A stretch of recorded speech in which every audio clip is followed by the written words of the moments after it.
I mean, think about this one issue. For decades, the Dawah guy said perfect preservation, dot for dot, letter for letter, since the time of Muhammad. That was a lie. That was a complete lie.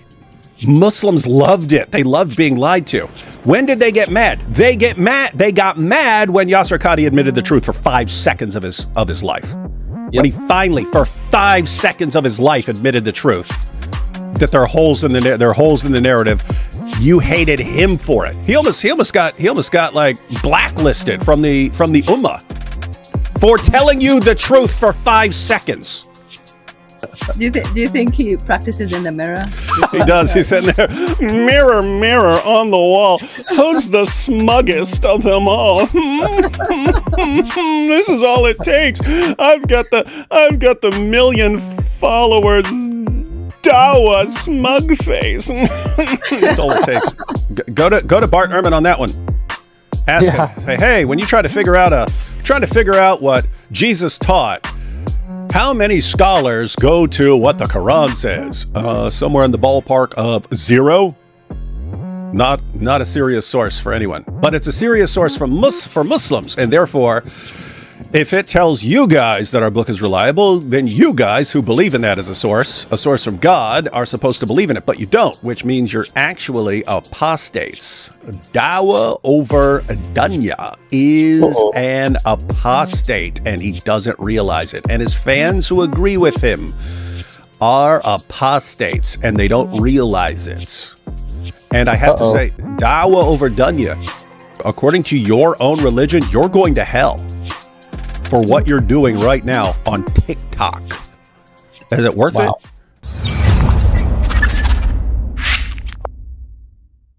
Dawah Over Dunya. So this is Dawah Over Dunya's response to the Islamic Dilemma. Prepare to have your minds blown, everyone, by how little you have to understand to do Dawah and get a big following. He's not Dawah Over Dunya. His Da'if Over Dunya. Yeah, these guys are actually, they need to have t-shirts that says, Allah is Da'if. Because they don't trust anything he says in the Quran. They throw it all out. Allah is Da'if. Here we go. Probably the most common cop-out of Christian missionaries is their attempt of trying to prove that... Everyone catch that? This is how you start a video. Probably the most common cop-out of Christian missionaries is their attempt of trying to prove that the Qur'an... His followers are like, they go crazy about that stuff. Wow. Oh wow, that's a great point. This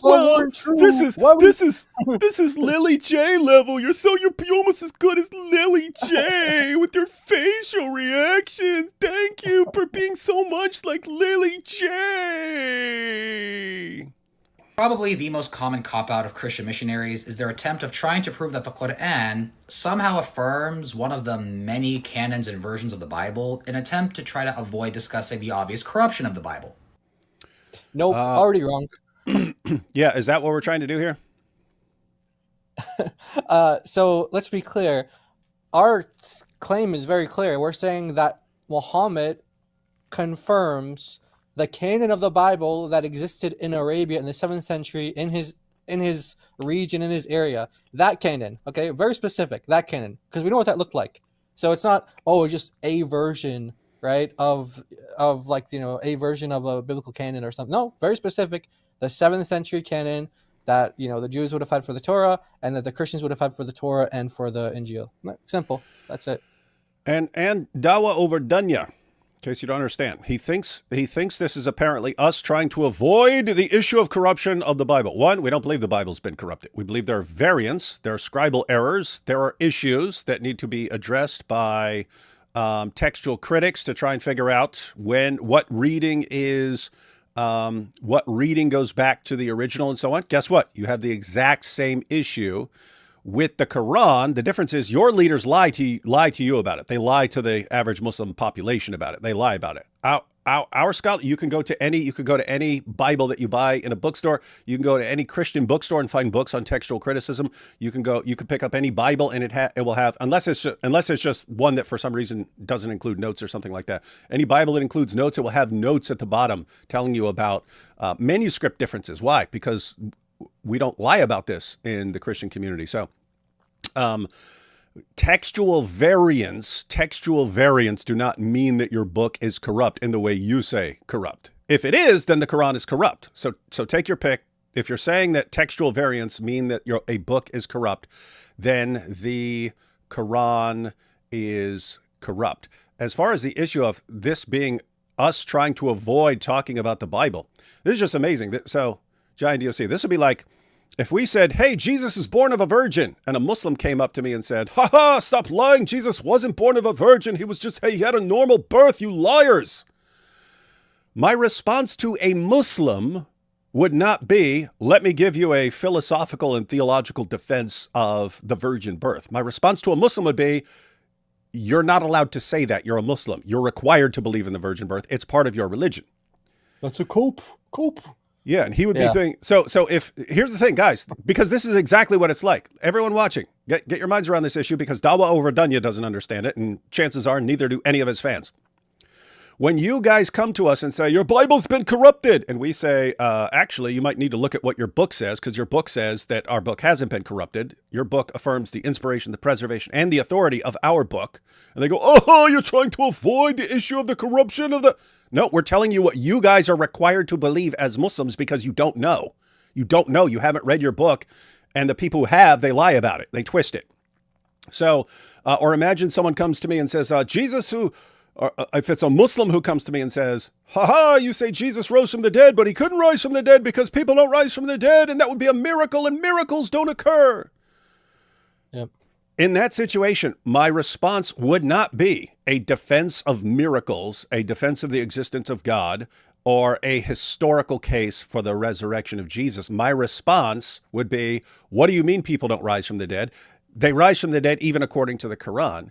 And you can't say miracles don't occur because according to the Quran, miracles occur. So if you want to leave Islam and come back as an atheist or an agnostic and use that objection, fine.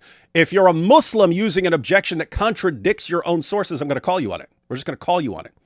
And the issue with the Islamic Dilemma is, for many decades, most people haven't been calling Muslims on when they say, oh, your Bible's been corrupted. And they go, oh, okay, let's go to textual criticism to show you that it hasn't been corrupted. We will explain to you what textual criticism is, how it works, so that you understand what's going on here. That's been the Christian response. But that should have been the follow-up response. The primary response should have been, you're not allowed to say our book's been corrupt because your God and your prophet affirm our book. So if you want to come back as atheists and agnostics, then you can raise that objection. But as Muslims, you can't. And so you would kind of deal with that, get to the bottom of that, and then show that you actually have a super solid case for the reliability of the New Testament. So, Dawah Over Dunya, two possibilities. Our book is reliable and preserved well, and so, or it's been corrupted and the doctrines have been changed. So somewhere in there, guess what? It doesn't matter what goes on in there. Your religion is false. Your religion has to be false because if the Bible's completely reliable, as your book says, then our book contradicts your book, and so your religion falls apart. On the alternative, if our book is corrupt and so on, then your book falls apart because your book affirms our book in an uncorrupt form that we still have. Meaning, if our book is corrupt, then your book is wrong. So either way, your book is wrong. That's a problem. And all these response videos is. What do they call that? Cope? Yeah, cope. Oh, this is a Christian. Dude, you are so far behind the times. You have no idea what's coming at you, man. You have no idea what's coming at you. Right. Yeah. You know who else could run the Islamic Dilemma? Bart Ehrman. Bart Ehrman could run the Islamic Dilemma. Okay? Perfect. Mm-hmm. So Muslims wouldn't know what to do with that. They'd be like, but you said the Bible's corrupt. Watch. Hey, like, yeah, Dawah Over Dunya. Just to make this clear to you, sometime in the next several months, you will see atheists running this argument. Atheists who do not believe in the Bible will run the exact same argument, and they will say, hey, I don't believe in the Bible. I don't believe in the Quran, and I don't believe in the Bible. But the Quran affirms the Bible, and the Bible contradicts the Quran. So, and they will make the exact same argument, and therefore, what are you going to say? Oh, it's coping. They're trying to avoid defending the Bible. They're atheists. They don't believe in the Bible. What are you talking about? They can run the exact same argument we're running, dude. Why? Because it's an argument. It's a problem in your religion. It's a problem in your religion. And of course, we all know why these Christian missionaries have to appeal to the Qur'an, because it's not like they can appeal to their own scholarship, who openly write books titled The Text of the New Testament, Its Transmission, Corruption, and Restoration. Bruce M. Metzger, conservative scholar. So did we want to go through that again? You know what? This might be a good time to bring up his first response. I mean, if I'd spent decades of my life preaching Christianity, trying to convert people to Christianity, and after all those years, I literally only had one argument to prove the Bible was reliable, naturally, I'd want to defend that argument to the bitter end. Dude, that's not our argument for the reliability of the Bible. We've got scholars since before your Muhammad came about the Bible. Yeah. We don't need your little Quran for the Bible's reliability. Oh, yeah, even the book that he put on the screen, Metzger's book that he put on the screen, that's not an attack on the Bible. They look at the title and they don't understand what words mean, and they think that's an attack on the reliability. That is not an attack on the reliability of the Bible. That's to show how textual criticism restores the original. It's meant to show how reliable the New Testament is. And you guys are too stupid to realize. Look at his face, by the way. Yeah, it's a good place to pause it. He looks like he's constipated. I'm sorry. So anyway, just to be clear, and by the way, here's the funny thing. Dawah Over Dunya. What we're pointing out, the way you're saying is factually false right now. This is not our attempt to defend the Bible. Your book agreeing with our Bible is zero defense of the Bible, except with your community too. And the only point of bringing it up to your community is it exposes a problem that is built into your religion. Namely, your book affirms books that contradict your book. And that's a problem, right? You could agree to that, leave Islam. That has done nothing to defend our book. Why? Because an illiterate 7th century Arabian caravan robber saying something positive about our book is not evidence that our book is the truth. Right. If you actually wanted to know why we can trust the Bible, the text of the New Testament, it would be the same way you would show that you could trust the text of the Qur'an. You'd go to textual criticism, show that it's been well preserved, and so on. What would happen in that case is you would run into textual critics who use the word corruption for any change in the manuscripts and so on. Those same textual critics would say, aha, here's how we can spot when errors arose, and here's how we can get back to the original reading. They would do that with the Bible. They would do that with the Quran. The difference is in Islam, you guys would just, if you found differences, you would burn them all or toss them in a river, or you just come up with some rule. Okay, well, we'll accept these 7, but reject all the others. You just make things up, and then you lie and pretend that there are no variants and so on. Here, if you seriously don't understand how much of a problem is when I talk about you guys being a cult of lies and loving lies. I mean, think about this one issue. For decades, the Dawah guys said perfect preservation, dot for dot, letter for letter, since the time of Muhammad. That was a lie. That was a complete lie. Muslims loved it. They loved being lied to. When did they get mad? They got mad when Yasser Qadhi admitted the truth for 5 seconds of his life. Yep. When he finally, for 5 seconds of his life, admitted the truth, that there are holes in the narrative. You hated him for it. He almost got like blacklisted from the Ummah for telling you the truth for 5 seconds. That's what your group is like. And here you have this. This is why they're defending it. What are you doing? You're lying. This is not our defense of the Bible. If we were to give you a defense of the reliability of the Bible, it would not be, oh, your book says it. This is pointing out a problem for you. So right now you're lying. Your fans are loving it. And guess what? The next video you make, you'll lie again because you don't care and your fans don't care, and you are a cult of lies and deception. And literally everything you say proves it. Dawah Over Dunya, in case you've never encountered this, the way textual critics use the word corruption is not what you mean by corruption. Bruce Metzger, in the same book I referenced in my original video, points out what all scholarship has agreed upon. Well, he pointed out there's a different book. I guess someone might have called him out like, oh no, it's not the same book. Because if you saw the little text flashing on the screen, he's a different book. So, Okay, and it says the internal evidence of the so-called intermediate ending is decidedly against its being genuine. What, why, wait, what? What would be the point? What? This is exactly what we were saying. This is what textual criticism is. You line up all the manuscripts, you look at any variants, and you can say, oh, this is the earliest reading. This reading comes out in the 7th century or something like this. Since this reading only arises in the 7th century and all the earlier readings say this, so we can say that one's probably, the later reading's probably not true. What's he doing? That's his punchline. That's it. No, he's got a big surprise. He's gonna quote David, and David's supposed to refute himself. It's supposed to be one of these like self-rebuttal kind of things that he's got. We'll see how that goes.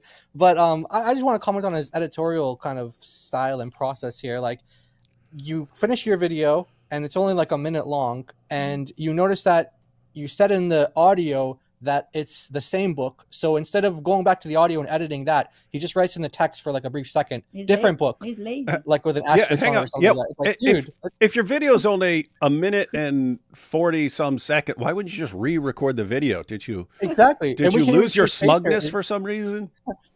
So here's the issue. If you hear, and you don't know, and you hear textual critics talking about textual variants and so on, you go, oh my goodness, is the book corrupted? Can we not trust it? Then we put an interview up on the actual screen where he's being asked this. Wait, you got all these textual variants. Does this mean the book has been corrupted and we can't trust it anymore? He says, no, not what it means at all. And he explains it. So here's the thing. Dawah Over Dunya now knows, since he watched our response, Dawah Over Dunya now knows what corruption means, according to textual critics, and he knows what Metzger's position actually is, that all this shows the Bible is reliable. And now he's trying to make it sound like Metzger's saying, nope, your book's been corrupt, can't be trusted. So at first we could have thought you were just ignorant, right? You thought, oh, I see the word corruption. And we don't have to think you're being dishonest. You just have no clue how textual critics use the word. You're ignorant. So what happened? We informed you. But now it looks like, I haven't seen the rest of the video, but it looks like you're doing the exact same thing now that you know. It means you're doing it knowingly. It means you know that you're lying right now. Keep in mind that there's like roughly 140,000 words in the Greek New Testament. 140,000 words. Metzger says that if we were to sit down and say, hey, this is what the original New Testament would say, we would only disagree on about 12 to 24 out of 140,000 places, right? And he's not saying like, oh, it's like, okay, is it like this? Or like, did Mark originally write this word or did he write that word? It's not like a third option or fourth option. It's like it's one of those two. So the original is not lost. It's there. The question is like, is it in the appendix or is it in the main text, right? It's there. So God's preserved his word. Even Bart Ehrman says, yeah, we would probably disagree on about like 12 to 24 things, but he's still saying that the original is there somewhere. The same Bruce Metzger, in his book, The New Testament, Its Background, Growth, and Content, points out that the four Gospels are anonymous, meaning it doesn't matter how much of the message you think has been changed. Okay, so let's review. Muslims believe the Bible's corrupted. Wait, Christian scholars... What's that? That's not what Metzger said. He didn't say meaning it doesn't... it doesn't matter how much of the message you think has been changed. That's not what Metzger says. Just because Metzger... So when scholars, again, when they talk about something being anonymous, they just mean that there's not like a self-reference in the text itself. They don't mean that they're like, oh, we have no idea who wrote this. Like Simon Gathercole notes that Josephus in Antiquities of the Jews, for example, never makes a self-reference to him. Like he doesn't put like his name on there. Like, but everybody knows that that's Josephus. Mm-hmm. So, but it's technically anonymous because he doesn't like say, oh, this is by Josephus, or he makes like a self-reference. So that's what they mean. But like what I was like when David was saying the gospel according to Mark, the reason why I was saying emphasis on that, why, is because every single manuscript of Mark that we have says the gospel according to Mark on it. So the early church knew, everybody knew that, and you know, and you might, there are even some scholars that say like, you know, maybe that's actually original to Mark. Like he actually, you know, some of them even argue that because every single manuscript has it.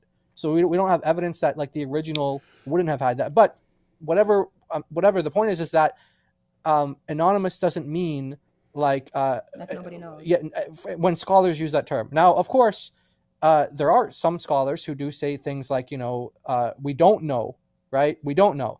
But I think Michael Kona, his one of his students or a colleague or something like that, they went over like all of the scholarly views of Mark, from believing, or what they call confessional scholars and non-confessional scholars, so whether they believe in the Bible or not. And the vast majority of them believe that Mark is the one who authored it, for Mark specifically. Even the unbelievers, they I think the percentages were like incredibly high. So again, just not understanding. Yeah, and look at even what it actually says. What he points to. Because guess what? None of his followers are actually ever going to read this. It's not going to happen. They're just going to, it says anonymous, you see, right? What's it actually say? The text itself of each gospel is anonymous. The text itself of each gospel is anonymous, and its title represents what later tradition had to say about the identity of the author. So you have people saying who these are coming from. He's saying the text itself. In other words, once you start at verse 1 and you keep reading, the text never says, oh, and by the way, I am Mark who is writing this. So what you have is other people saying this is who wrote this. Guess what?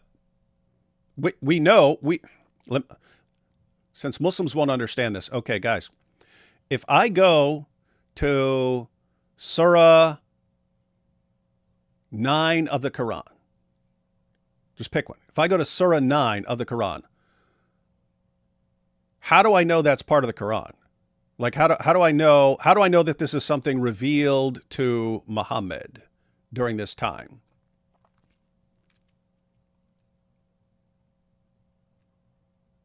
Well, Sajid will tell you it's because the color of the page is white. Yeah. So anyway, the point is this: where does it say? And this is the beloved text that was delivered to Muhammad on this situation. You would know that from other outside sources. It's nothing internal to the text that tells you what's going on here and how this is being delivered to Muhammad from the angel Gabriel. Okay, so just pick a surah. Just where does, let's say, Surah 9 say that this is given by Allah to the angel Gabriel, to Muhammad in this situation and is to be included? Where? Oh, right. I see what you're saying. It doesn't have to say it in itself. Yeah. Yeah. It's you would say, oh, this is what was compiled in here, and this is how we know. But the point is, what he's saying, it's not internal to the text. It's not internal to the text that it's saying this. It's from outside the text that's telling you what this is. And so, okay, so you could pick all kinds of passages and chapters from the Quran that don't tell you, hey, this is supposed to be in here, and this is something that was revealed to Muhammad in this situation, and so on. Let's see. All right, let's let Dawah Over Dunya finish this little bit here. Meaning it doesn't matter how much of the message you think has been changed. Okay, so let's review. Muslims believe the Bible's corrupted. Christian scholarship acknowledges reality, which is that the Bible contains forgery and is therefore corrupted. David himself acknowledges the Bible contains forgery and is therefore corrupted. But somehow, David, you still don't want to just own up to the Bible being corrupted. Hence why, despite spending decades attacking Islam and the Qur'an, you find yourself dependent on the Qur'an to try to prove the Bible is reliable. Oh boy. Well, again, our pointing out that the Quran affirms the Bible is not our attempt to defend the reliability of the Bible. That's our attempt to show that your religion self-destructs because your book affirms our book, which you just spent an entire video attacking and saying is a forgery. Guys, did Allah affirm the text that Christians still had in the 7th century? Yes. Did our friend Dawah Over Dunya think that that's a corrupt book filled with forgeries? He thinks that. So Allah orders us to judge by the gospel filled with lies and forgeries? Yes. According to him? How do you not see the problem here, Dawah Over Dunya? Oh, wait, you're going to lie and say, oh, no. When he orders us to judge by the gospel and he says we have no ground to stand upon unless we're standing upon the gospel, and when he repeatedly says he's affirming what we have, what he really means there is that our book has been corrupted and can't be trusted. And then you're going to go with what? You're going to go with 548, and you're going to do what? Lie about the word Muhammad and say that it means the supreme authority over. You're just going to lie? That how this works? That how this works, buddy?